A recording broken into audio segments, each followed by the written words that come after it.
જય સ્વામી વિદ્યાર્થી મિત્રો, આજે ધોરણ 9 હિન્દીમાં કાવ્ય 20 ધરતી કી શાન આપણે જોવાના છીએ. આપણે એનું ગાન કરશું ને પછી આપણે એનું પદ જે છે એ સમજશું.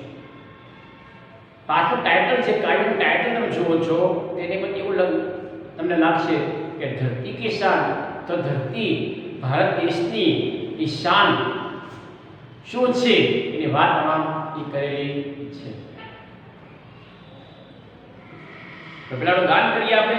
એ પહેલાં આપણે આ લેખક જે છે એની વાત સમજીએ અને સાથે આ કાવ્યમાં શું આવે છે એ સમજી લઈએ. प्रस्तुत गीत ईस्वी सन 1958 में हिंदी फिल्म गाँव गोरी से लिया गया है. गाँव गोरी, इस गीत में मनुष्य की महानता को दिखाई देता है. मनुष्य को सबसे बुद्धिमान बताए. मनुष्य के बुद्धिमान में जो दरेक सारू कार्य करे, दरेक खोटो कार्य करे, दरेक कार्य करे, मनुष्य ने भगवान बुद्धि आपी है.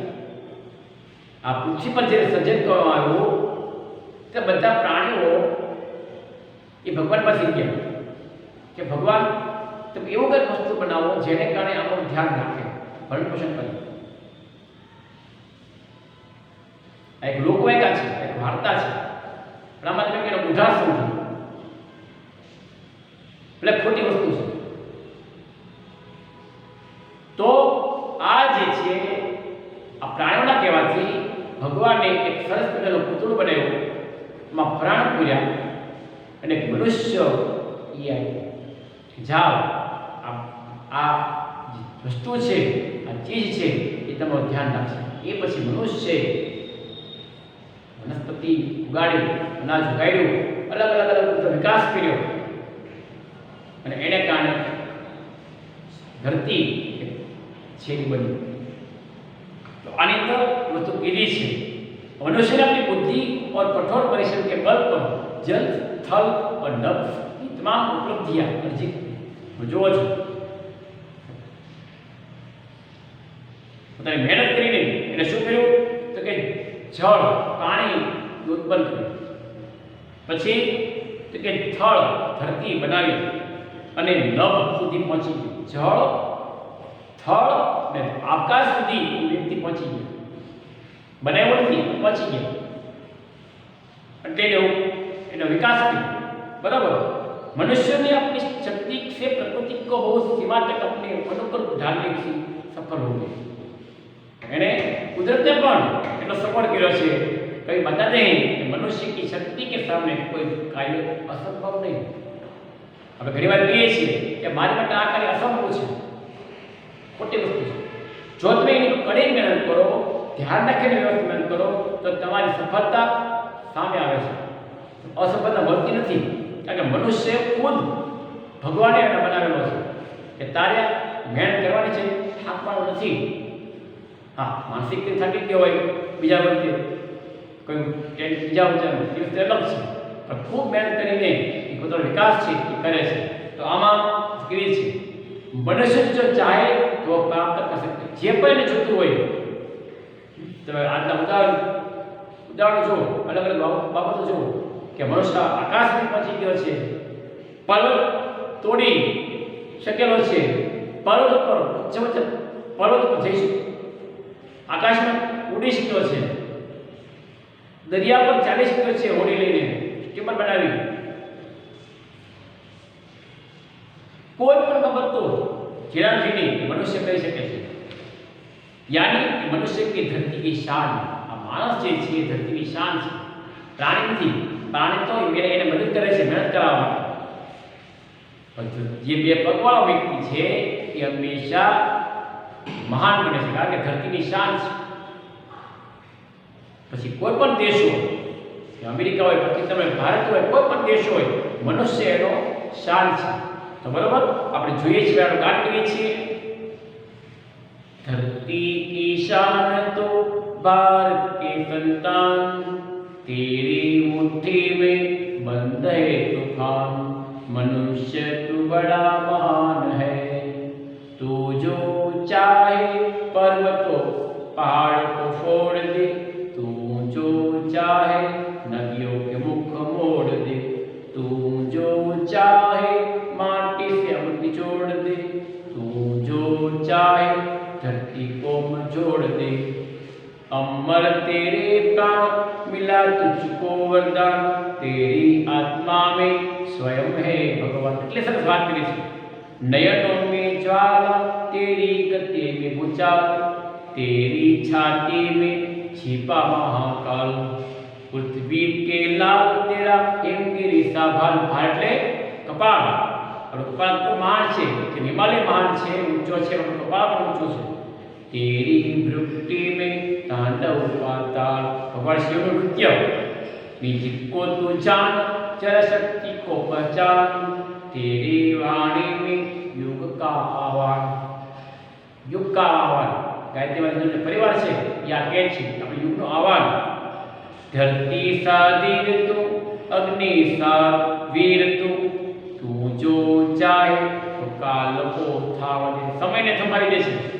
पाप को प्रलय रोके, पाप का प्रलय रोके, पशु तो आकाशीष झुके, तू जो अगर हिम्मत से तो काम ले, गुरु सा गतिमान, पावन सा गतिमान, पवन जब तेरी गतिमान, तेरी नभ से ऊंची उड़ान रे, आकाश पर पड़े तेरी शक्ति से। तो मित्रों आ तो सरस पद कि मां मनुष्य ने शक्ति आपे, का कर्मों के मजबूताई आपे, एवी आ पद આપણે ભણવાનું છે। હવે આપણે ગુજરાતી કરીએ છીએ। ધરતી की शान को भारत के संतान, આપણે ભારતની વાત કરીએ છીએ, હે ભારતના સંતાનો તો ધરતી की शान છો, બરાબર। તેરી મુઠ્ઠી में बंद तूफान, मुठ्ठी કહે ને કે આપણે આ હાથ ખોલો હોય પણ એક મુઠ્ઠી એક જૂથ બને તો કોઈ પણ તૂફાનનો આપણે ડટકર સામનો કરી શકીએ। ગાયત્રી મંત્ર પરિવાર જે છે એમાં તમે જો એક સિમ્બોલ છે, જ્યાં બધા માણસો ઊભા છે, વચમાં એક મોટો હાથ છે, કે મુઠ્ઠીવાળો। આ શું છે? કે ધરતીની શાન મનુષ્ય છે। મનુષ્ય એના એની જે મુઠ્ઠી છે એમાં તૂફાન છે, સરસથી કાર્ય કરે, મજબૂતથી કાર્ય કરે, એ વ્યક્તિ દરિયો પણ પાર કરી શકે। મનુષ્ય માટે છે। મનુષ્ય તો બડા મહાન, હે માણસ धरती संतान तो मोटो एक महान व्यक्ति छो, तू जो चाहे पर्वत पहाड़ को तोड़ दे। जो छो आज तो विज्ञान तो आज मोटा मोटा पर्वत तो होय एमां डायनामाइट्स मूके ने पर्वत तोड़ी नाखे। डायनामाइट्स कोने बने? तो मनुष्य जे छे पेला पर्वत आंख हती इंद्रजीए कापी नाखी ने पर्वत नीचे गयो, मोटा मोटा पर्वत। मनुष्य पर मनुष्य था पर ईश्वर था। मनुष्य जे छे ए आ पहाड़ों पर तोड़ी सके छे। तू जो चाहे नदी के मुख मोड़ दे, मोटी में नदी होय ने मुख मोड़વું હોય तब हस्ता रहना खोदी खोदी આપણે એના મુખ પર મોડી રાખીએ છીએ। તો આ મનુષ્યમાં તાકાત છે। એક વિડિયો આવ્યો હતો, આ વિડિયોની અંદર એવું દેખાયું છે ક્લિપની અંદર કે કેટલા બધા માણસો ભેગા મળી આખો દરિયો પૂરે છે, અડધો દરિયો પૂરી નાખ્યો રસ્તો બનાવવા માટે।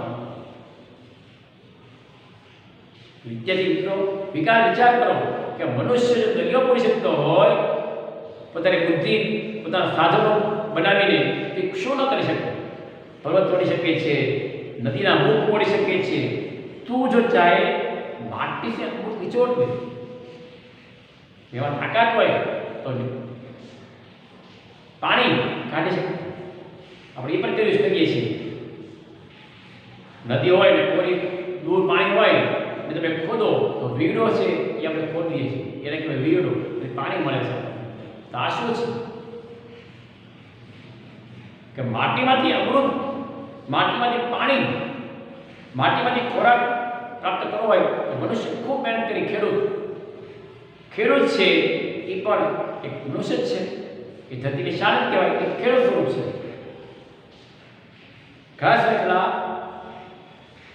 ધોરણ 9 કે 10 ની અંદર એક કાવ્ય આવું શ્લોક બતાવું સંસ્કૃતની અંદર કે ડોક્ટર, ખેડૂત, શિક્ષક આ બધાને ભગવાને કોઈ કાર્ય કરવા માટે મોકલ્યા છે। ડોક્ટરનું કાર્ય શું છે? તો કે ભાઈ પોતાની જ્ઞાનથી દર્દીઓ સાજા કરવાનું. શિક્ષકનું કાર્ય શું છે?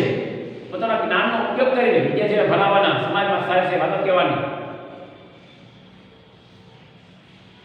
ખેડૂતો કાર્ય શું છે? કે ખૂબ મહેનત કરી, ચોમાસું, શિયાળો, ઉનાળો જોયા વિના ખૂબ મહેનત કરીને એ અનાજ પકવે. દાદા ધરતીની શાન છે, બરાબર. તું જો ચાહે ધરતી કો ऊपर से छोड़ दे, ये આપણે કરી શકીએ. વિમાન, હેલિકોપ્ટર, પ્લેન, રોકેટ, આ શું છે? આ મનુષ્ય બનાવેલો છે. ધરતીમાં જેવા રોકેટ છૂટે આકાશ સુધી એ પહોંચે, આકાશની બહાર. ચાલુ જાય પ્લેન, હેલિકોપ્ટર ધરતીમાંથી પૃથ્વી બધું ઉપડે, આકાશ સુધી પહોંચી શકે. આકાશને પણ આપણે અડી શક્યા છીએ મનુષ્ય. તો કેટલી તાકાત છે આપણામાં, બરાબર. અમર તેરે પ્રાણો મિલા તુજકો વરદાન. કે પાછું આ મનુષ્યને શું વરદાન મળ્યું છે? કે ભગવાનનો પ્રાણ એ શરીરમાં છે. જોઈએ છીએ કે મનુષ્ય જ્યારે એની માના ઉદરમાં એ બાળક સ્વરૂપે આવે ત્યારે 5 તત્વો અગ્નિ, પાણી, વાયુ, તેજ, હવા આ બધું ભેગું થાય અને માના ઉદરની અંદર, ને ત્યાં બાળક વિકાસ થાય. બાળક એટલે મનુષ્ય. એક મનુષ્ય બીજા મનુષ્યનો જીવ આપે, સોરી એનો જન્મ આપે.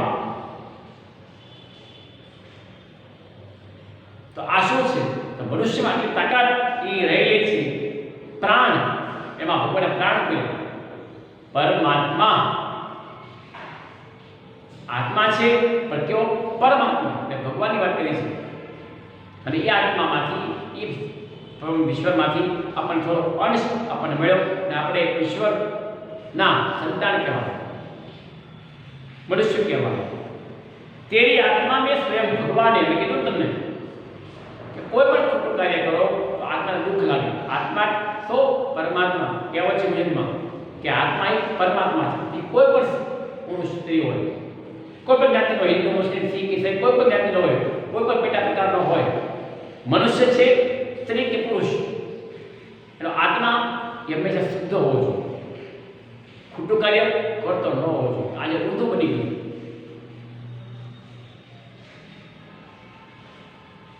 તો નવની અંદર સંસ્કૃતમાં એક પદ આવે છે કે ગાય, સોરી કૂતરા, સિંહ, કુકડો એ લક્ષણ.